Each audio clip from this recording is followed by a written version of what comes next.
नमस्कार दोस्तों, स्वागत है आपका हमारे daily Chhattisgarh current affair series में। आज हम 12 से 16 अप्रैल के करंट अफेयर्स के बारे में चर्चा करेंगे।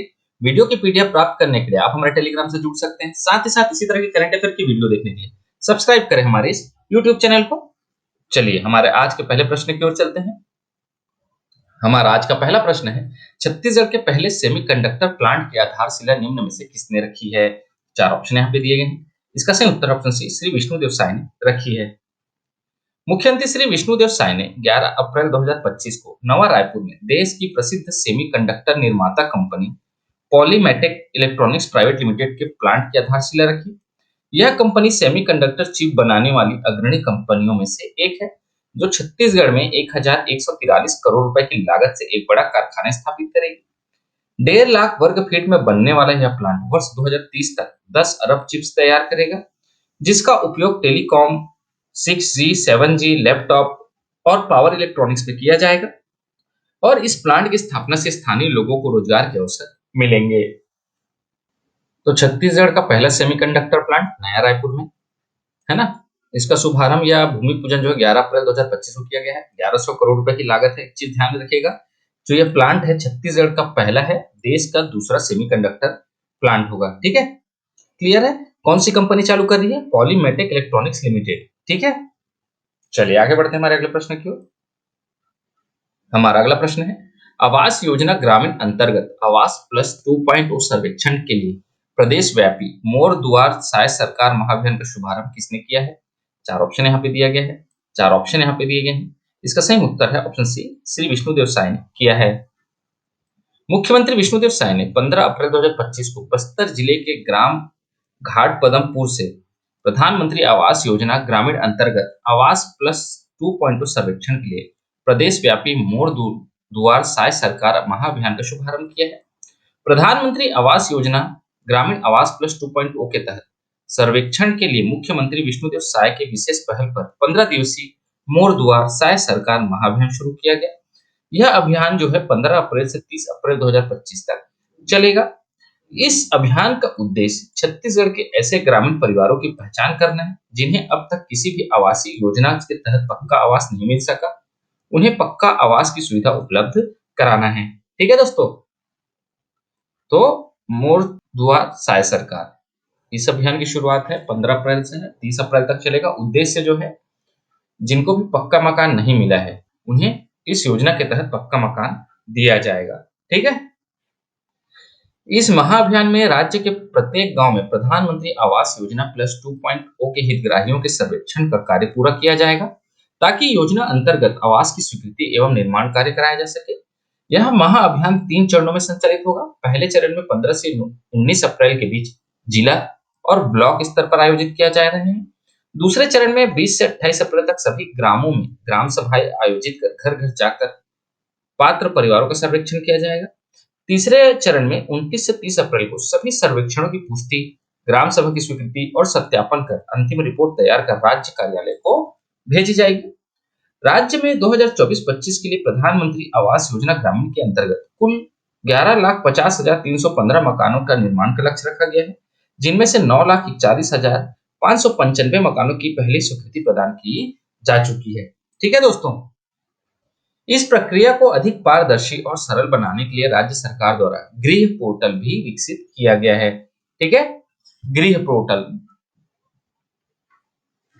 हमारा अगला प्रश्न है, छत्तीसगढ़ राज्य में कितने औद्योगिक स्मार्ट पार्क की स्थापना की जाएगी। इसका सही उत्तर ऑप्शन डी 4 औद्योगिक स्मार्ट पार्क की स्थापना की जाएगी। चलिए डिटेल में पढ़ते हैं। Chhattisgarh state industrial development corporation limited के नवनियुक्त अध्यक्ष श्री राजीव अग्रवाल ने तेलीबांधा स्थित उद्योग भवन में अपना कार्यभार ग्रहण किया। राजनांदगांव जिला के ग्राम पटेवा में 322 एकड़ में इलेक्ट्रॉनिक मैन्युफैक्चरिंग क्लस्टर की स्थापना के लिए 350 करोड़ रुपए, राजनांदगांव जिला के ग्राम विजयतला में 50 एकड़ में स्पेस मैन्युफैक्चरिंग क्लस्टर की स्थापना के लिए 25 करोड़ रुपए, नवा रायपुर के 20 एकड़ में रेडीमेड गारमेंट पार्क के लिए 30 करोड़ रुपए तथा नवा रायपुर में ही 30 एकड़ में फर्नीचर क्लस्टर की स्थापना के लिए 40 करोड़ रुपए की घोषणा की गई। इस तरह कुल 445 करोड़ रुपए की लागत से 4 औद्योगिक स्मार्ट पार्क की स्थापना की जाएगी। ठीक है दोस्तों, तो पहला, दूसरा, तीसरा, चौथा, तो 4 स्मार्ट औद्योगिक पार्क की स्थापना जो छत्तीसगढ़ में की जाएगी। ठीक है, हमारा अगला प्रश्न है, छत्तीसगढ़ के कितने ग्राम पंचायतों में 24 अप्रैल 2025 से नगद भुगतान सहित अन्य डिजिटल सेवाएं शुरू की जाएंगी? चार ऑप्शन यहाँ पे दिए गए हैं। इसका सही उत्तर है ऑप्शन सी 1460। ठीक है, चलिए डिटेल में पढ़ते हैं। छत्तीसगढ़ की 1460 ग्राम पंचायतों में 24 अप्रैल 2025 को पंचायत दिवस से नगद भुगतान सहित अन्य डिजिटल सेवाएं शुरू की जाएंगी। प्रदेश के प्रत्येक विकास खंड मतलब 146 विकास खंड की 10-10 ग्राम पंचायतों में अटल पंचायत डिजिटल सुविधा केंद्र के लिए सीएससी के सेवा प्रदाताओं और सरपंचों के बीच एमओयू किया गया है। यह कार्यक्रम प्रदेश के सभी जिला मुख्यालयों में आयोजित किया गया। इन केंद्रों में ग्रामीणों को अब बहुत सी सुविधाएं एक ही छत के नीचे मिल सकेंगी। ठीक है दोस्तों, तो 1460 ग्राम पंचायतों में 14 अप्रैल 2025 को पंचायत दिवस से नगद भुगतान सहित अन्य डिजिटल सेवाएं दी जाएंगी। इसके लिए जो छत्तीसगढ़ के जितने भी विकास खंड मतलब 146 विकास खंड के 10-10 ग्राम पंचायतों में यह लागू की जाएंगी। ठीक है, इन सुविधा केंद्रों में ग्रामीणों को अब बहुत सारी सुविधाएं एक ही छत के नीचे मिल सकेंगी। वे अपने खाते से आसानी से पैसे निकाल सकेंगे, अपने खाते से किसी अन्य के खाते में पैसे भेज सकेंगे, बिजली पानी बिल का भुगतान कर सकेंगे तथा पेंशन बीमा जैसी कई सुविधाओं का लाभ अपने पंचायतों में ही ले सकेंगे। अटल पंचायत डिजिटल सुविधा केंद्र के लिए कॉमन सर्विस सेंटर सीएससी के सेवा प्रदाताओं और सरपंचों के बीच एमओयू हुआ है। ठीक है दोस्तों, चलिए आगे बढ़ते हैं हमारे अगले प्रश्न की ओर। हमारा अगला प्रश्न है, हाल ही में छत्तीसगढ़ राज्य स्तर पर निम्न में से किसके लिए लाइसेंस की अनिवार्यता को खत्म कर दिया गया है? तो चार ऑप्शन यहाँ पे दिए गए हैं। इसका सही उत्तर ऑप्शन है पेट्रोल के लिए लाइसेंस की अनिवार्यता को खत्म कर दिया गया है। डिटेल में पढ़ते हैं। छत्तीसगढ़ सरकार ने एक बड़ा फैसला लेते हुए पेट्रोलियम रिटेल आउटलेट्स यानी पेट्रोल पंप के लिए राज्य स्तर पर लाइसेंस की अनिवार्यता को खत्म कर दिया है। यह बदलाव 14 नवंबर 2024 को खाद्य नागरिक आपूर्ति और उपभोक्ता संरक्षण विभाग की ओर से जारी एक अधिसूचना के जरिए लागू किया गया है। अब पेट्रोल पंप खोलने के लिए व्यवसायियों को सिर्फ केंद्रीय पेट्रोलियम अधिनियम के नियमों का पालन करना होगा। पहले की दोहरी अनुमति की प्रक्रिया को हटाकर इसे आसान बना दिया गया है। पहले पेट्रोल पंप शुरू करने के लिए व्यवसायियों को कलेक्टर के माध्यम से खाद्य विभाग से क्रय विक्रय का लाइसेंस प्राप्त करना होता था। प्रत्येक वर्ष अथवा 3 वर्ष में एक बार इस लाइसेंस का रिन्यूअल कराना होता था। राज्य शासन और केंद्र दोनों जगह से अनुमति लेने की दोहरी प्रक्रिया के से समय और पैसा दोनों खर्च होते थे, साथ ही कागजी कार्यवाही भी बढ़ जाती थी। लेकिन अब क्या होगा, केवल केंद्र के नियमों का पालन करना होगा और केवल केंद्र से ही आपको लाइसेंस लिया जाएगा। राज्य छत्तीसगढ़ राज्य सरकार से कोई लाइसेंस नहीं लिया जाएगा। ठीक है, चलिए आगे बढ़ते हैं हमारे अगले प्रश्न की ओर। हमारा अगला प्रश्न है, हाल ही में बस्तर के विकास के लिए परिचर्चा का आयोजन किया गया, इसकी थीम क्या थी? चार ऑप्शन यहाँ पे दिए गए हैं। इसका सही उत्तर ऑप्शन सी विकसित बस्तर की ओर। चलो डिटेल में पढ़ते हैं। मुख्यमंत्री श्री विष्णुदेव साय की अध्यक्षता में 15 अप्रैल 2025 को जगदलपुर में विकसित बस्तर की ओर विषय पर एक महत्वपूर्ण परिचर्चा का आयोजन किया गया।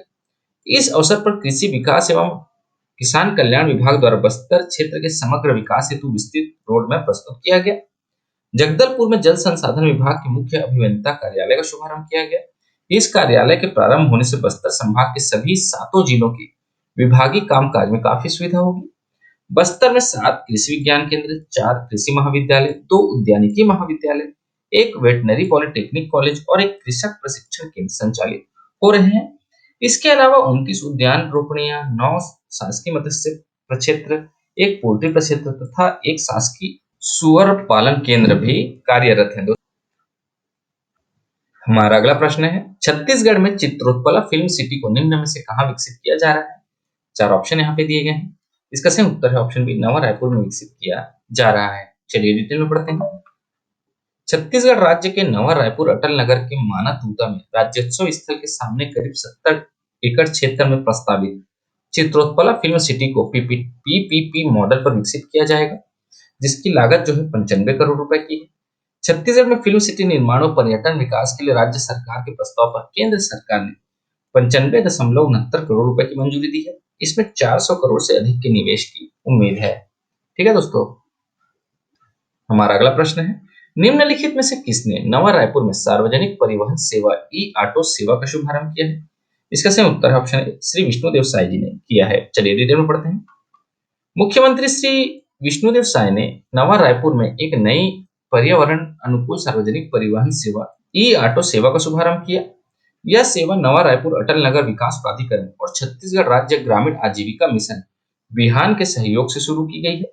ई ऑटो सेवा का संचालन महिला स्व सहायता समूह द्वारा किया जाएगा, जिनमें 3 क्लस्टरों के 15 ग्राम संगठनों की कुल 40 महिला सदस्य शामिल हैं। यह ई ऑटो सेवा 130 किलोमीटर के दायरे में आवासीय क्षेत्रों, कार्यालयों, रेलवे स्टेशन, एयरपोर्ट और जंगल सफारी जैसे प्रमुख स्थानों को जोड़ेगी। ठीक है दोस्तों, हमारा अगला प्रश्न है, छत्तीसगढ़ में नक्सलवादी आत्मसमर्पण पीड़ित राहत पुनर्वास नीति 2025 को कब लागू किया गया है? 4 ऑप्शन यहाँ पे दिए गए हैं। इसका सही उत्तर है ऑप्शन सी, 10 अप्रैल 2025 को लागू किया गया है। चलिए डिटेल में पढ़ते हैं।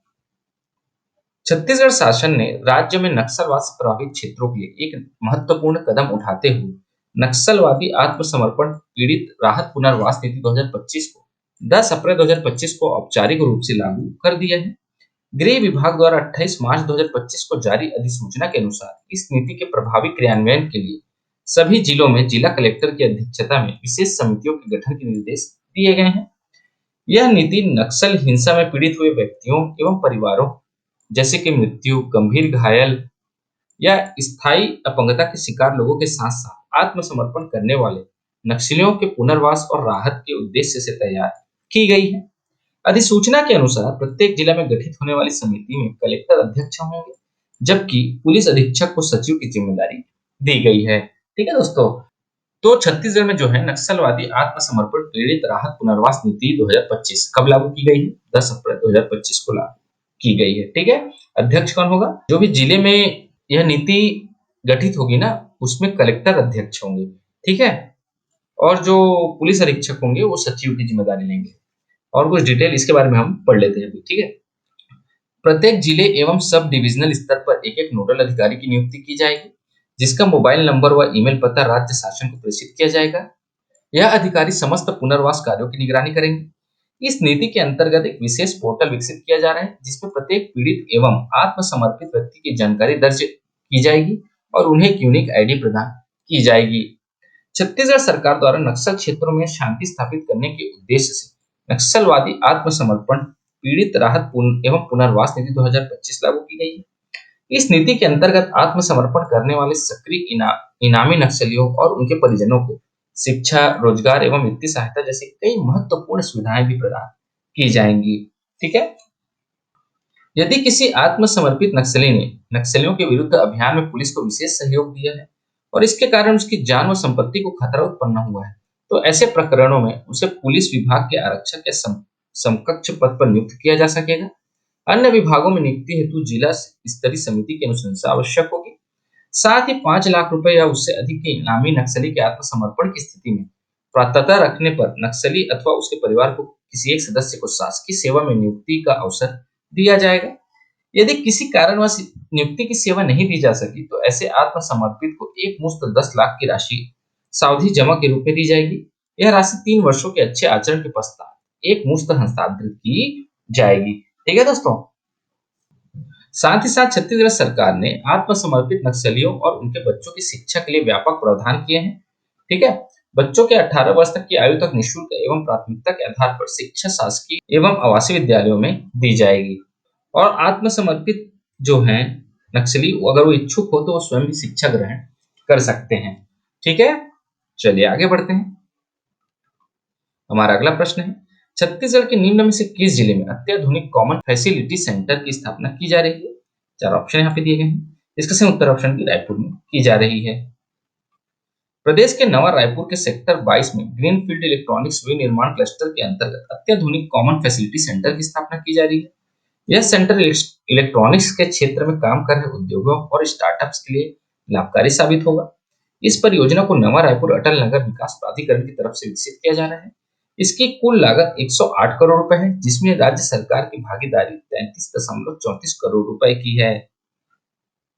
हमारा अगला प्रश्न है, छत्तीसगढ़ टेनिस संघ का अध्यक्ष निम्न में से किसे बनाया गया है? 4 ऑप्शन यहाँ पे दिए गए हैं। इसका सही उत्तर ऑप्शन सी, हिमांशु द्विवेदी को बनाया गया है। चलिए रिटर्न पढ़ते हैं। 4 सालों के लिए छत्तीसगढ़ टेनिस संघ ने नई कार्यकारिणी की घोषणा कर दी है। पूर्व मुख्यमंत्री भूपेश बघेल को हटाकर हिमांशु द्विवेदी को अध्यक्ष बनाया गया। भूपेश बघेल पिछले 4 सालों से संघ की कमान संभाले हुए थे। वहीं गुरुचरण होरा एक बार फिर महासचिव निर्वाचित हुए हैं। गुरुचरण होरा लगातार 5वीं बार इस पद के लिए चुने गए हैं। इसी तरह छत्तीसगढ़ राज्य बाल संरक्षण आयोग के नवनियुक्त अध्यक्ष डॉक्टर वर्णिका शर्मा है। लौह शिल्पकार विकास बोर्ड के नवनियुक्त अध्यक्ष श्री प्रफुल्ल विश्वकर्मा है, जिन्होंने शपथ 17 अप्रैल 2025 को लिया है। छत्तीसगढ़ खादी तथा ग्रामोद्योग बोर्ड के नवनियुक्त अध्यक्ष श्री राकेश पांडे हैं, जिन्होंने पदभार ग्रहण जो है ना 14 अप्रैल 2025 को किया है। छत्तीसगढ़ राज्य वन विकास निगम के अध्यक्ष जो है श्री राम सेवक पैंकरा है, जिन्होंने अपना पदभार ग्रहण 13 अप्रैल 2025 को किया है। ठीक है दोस्तों, चलिए आगे बढ़ते हैं। आज के इस वीडियो में इतना ही दोस्तों। आशा करता हूँ आपको हमारी वीडियो पसंद आई होगी। अगर आपको हमारी वीडियो पसंद आती है तो लाइक करें, शेयर करें और हमारे इस चैनल को सब्सक्राइब करें। इस वीडियो को देखने के लिए आपका बहुत बहुत शुक्रिया। Thank you very much.